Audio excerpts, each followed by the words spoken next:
Good afternoon. This is All India Radio and I'm Anuja Kumar with the Midday News.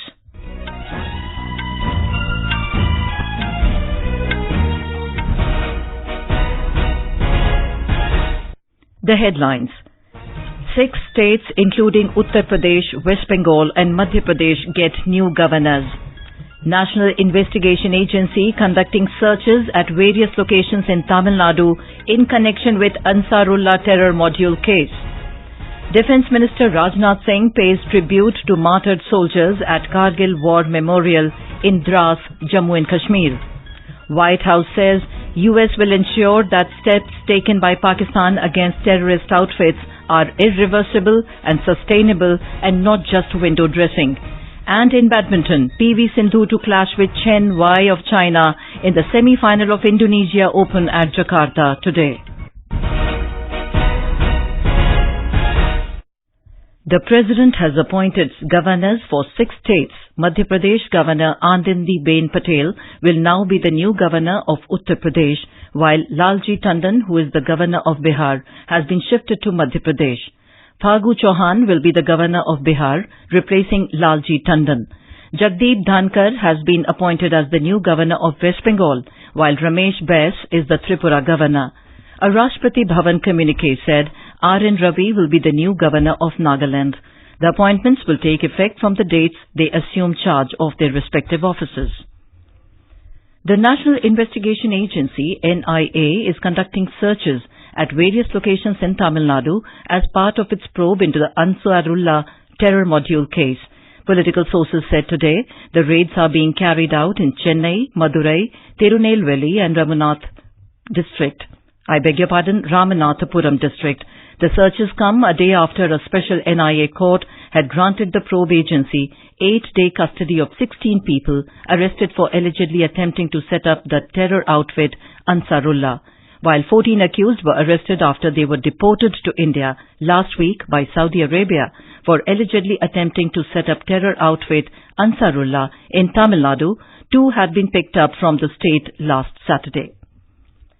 Defence Minister Rajnath Singh today paid tribute to martyred soldiers at the Kargil War Memorial in Drass as part of the week-long celebrations of the 20th anniversary of Kargil Vijay Divas. He also signed the visitors' book at the War Memorial. Mr. Singh, in his message in the visitors' book, wrote that on the historical occasion, he salutes all those warriors of Kargil War who sacrificed everything for the sake of the nation. The courage and valor of the martyrs is a lesson to all Indians today, he added. The Defence Minister interacted with troops and reviewed the situation along the line of actual control with China a short while ago. Later in the afternoon, the Defence Minister will inaugurate 2 bridge projects on the rivers Uj in Kathua district and Basantar in Samba district of Jammu division. More from our correspondent. These 2 bridges are significant for border security and connectivity for locals. About 1 kilometer long Uj bridge in Kathua district has been constructed at an estimated cost of 44 crore rupees. Its construction work was started in 2016. The bridge will connect numbers of the border villages with 2 districts of Samba and Kathua and also connect neighboring state Punjab with J&K. Basantar bridge in Samba district of Jammu division has been constructed by Border Roads Organization at an estimated cost of 41.70 crore rupees. These 2 bridges will prove a boon for the people of the border districts of Samba and Kathua as they will now get improved connectivity with their district headquarters. R.K. Raina, AR News, Jammu. The Defence Minister is accompanied by Minister of State in the Prime Minister Office, Dr. Jitendra Singh. The border guarding forces like the Indo-Tibetan Border Force and Border Security Force today launched a week-long special series of programs that will showcase the tales of bravery of soldiers as well as police and paramilitary personnel. BSF will organize a weapons display event and camel safari for the youth so that they can be inspired to join these forces and serve the country. The Kargil War was declared over on 26th of July 1999 after Indian soldiers pushed back the Pakistani troops, a bulk of them drawn from the neighboring country's Northern Light Infantry from the captured peaks. In yet another incident of ceasefire violation, Pakistani troops started unprovoked firing along the line of control in Poonch district of Jammu and Kashmir today. Indian Army, however, effectively retaliated to the firing. According to Defence spokesperson, Pakistani Army started unprovoked firing and shelling around 9 a.m. in Mendhar sector of Poonch. Yesterday evening, Pakistani Army violated the ceasefire by firing along the line of control in Rajouri district. Prime Minister Narendra Modi will share his thoughts with the people in his Mann Ki Baat program on All India Radio on the 28th of this month at 11 a.m. It will be the second edition of the program after Mr. Modi assumed office for his second term. Our correspondent reports the Prime Minister has been raising various important issues through his monthly program, which is aired on the last Sunday of every month. In the last episode, Prime Minister Modi had highlighted the importance of democracy. हमें जो बहुमूल्य लोकतंत्र मिला है उसे हम बहुत आसानी से ग्रांटेड मान लेते हैं। स्वयं याद दिलाते रहना चाहिए कि हमारा लोकतंत्र बहुत ही महान है और इस लोकतंत्र को हमारी रगों में जगह मिली है सदियों की साधना से, पीढ़ी दर पीढ़ी के संस्कारों से, एक विशाल व्यापक मन की अवस्था से। In Odisha, amidst tight security arrangement, polling is on for the by-election to Patkura Assembly seat in Kendrapada district. 42% polling has been recorded till 1 p.m. More from a correspondent. The polling is continuing peaceful in all 309 polling centers. Over 2,44,747 voters are expecting to exercise their votes. The pace of the voter turnout during initial hours was low due to rain. Now, the voters are seen standing in queue to cast their vote. There is big contest between BJP and BJD candidates. The videography of the polling is also being done. Mechanical defects found in booth number 278 have been corrected. The polling will continue till 6 p.m. and the counting will take place on 24th of this month. Tapan Maharana, AR News, Cuttack. This is All India Radio giving you the news. For quick news updates, follow us on Twitter at AIR News Alerts. In Jharkhand, 4 Naxals who were among those who were involved in killing of 5 policemen in Saraikela on 14th of last month have been arrested by the police.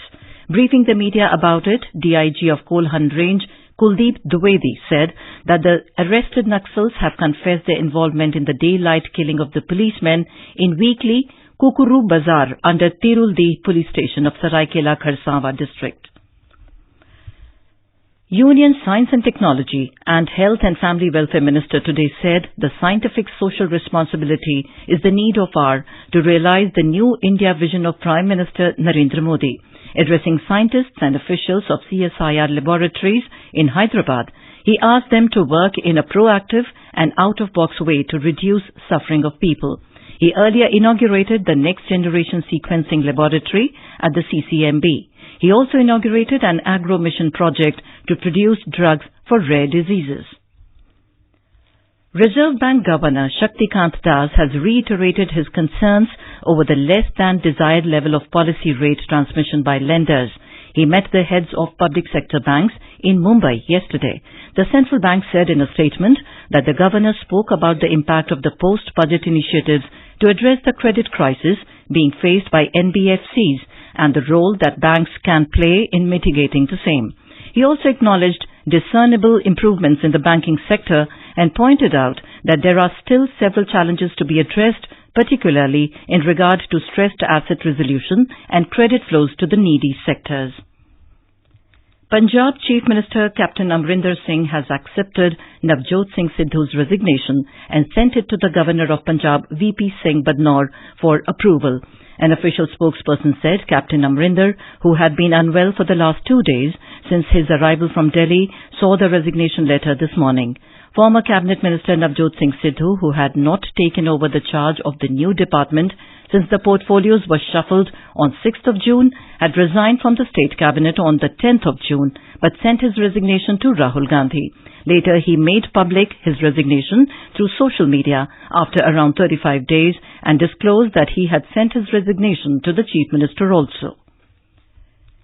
In Uttar Pradesh, Congress leader Priyanka Gandhi Vadra met the family members of victims of Sonbhadra land dispute case at Chunar Fort Guest House in Mirzapur. She was brought to the guest house after she squatted on the road with her supporters, insisting that she may be allowed to proceed and meet the victims' families. She continues to be under detention at the guest house. The Bihar government has instructed monitoring of embankments of different rivers crisscrossing north parts of the state following the forecast of moderate to heavy rains in the catchment areas in Nepal. Total 9 breaches and embankments on different rivers were reported so far following torrential rainfall in Nepal and its bordering districts in Bihar. A report. Most of the northern Bihar is affected by floods mostly caused by rivers originating in Nepal. No fresh breach has been reported from any embankment from last week. According to Central Water Commission, moderate to heavy rains predicted in catchment areas of Kosi, Kamla Balan, Gandak, Bagmati and Adwara group of rivers may lead to surge in their water levels, which overtopped at many places. Over 66,76,000 people spread over 12 districts have been affected due to the current floods. Over 1 lakh people have taken shelter in 131 relief camps. With KK report from Patna, Sanjeev Disrotia, AIR News.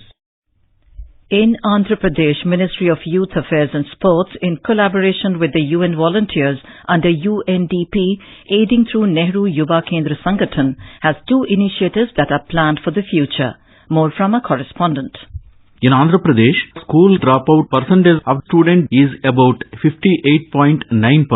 In Anantapur, Nehru Yuva Kendra is organizing skill development training programs, partnering with various organizations for the rural youth to motivate and realize their potential in terms of confidence, language skills, their ability to analyze and to value their skills, including the youth living with HIV positive status. UN Volunteer District Youth Coordinator D. Shivakumar says, Nehru Yuva Kendra Anantapuramu is putting all the efforts for empowering of youth by emphasizing on Skill India. The program, Education on Basic Vocations and Soft Skills, popularly known as EBVSs, has made 100 HIV positive young women in the district, in addition to 650 youth. For the sake of computer literacy for the children of trafficking victims, NYK partnered with Lions Club of Anantapur and worked for their welfare. Thus, the Pradhan Mantri Kaushal Vikas Yojana takes a momentum in Anantapur district in Andhra Pradesh with inputs from N. Harikrishna, Dr. G. Kondalrao, AIR News, Vijayawada.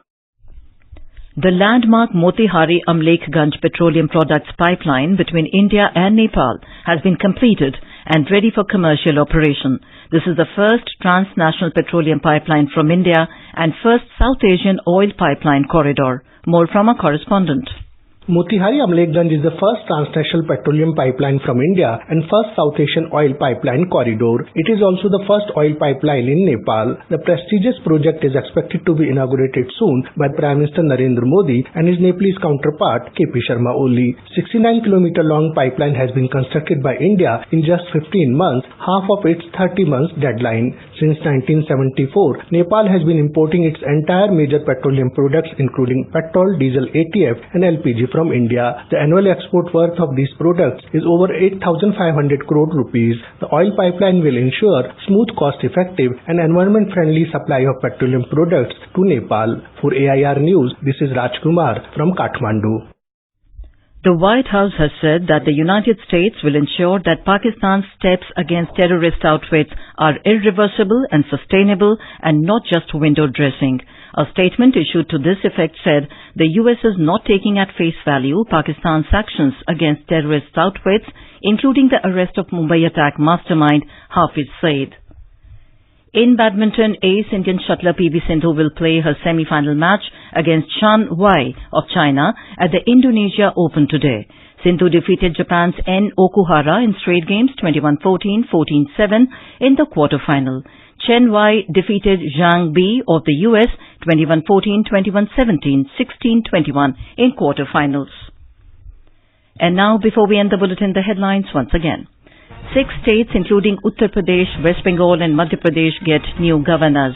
National Investigation Agency conducting searches at various locations in Tamil Nadu in connection with Ansarullah terror module case. Defense Minister Rajnath Singh pays tribute to martyred soldiers at Kargil War Memorial in Drass, Jammu and Kashmir. White House says U.S. will ensure that steps taken by Pakistan against terrorist outfits are irreversible and sustainable and not just window dressing. And in badminton, PV Sindhu to clash with Chen Y of China in the semi-final of Indonesia Open at Jakarta today. And with that, we end the Midday News.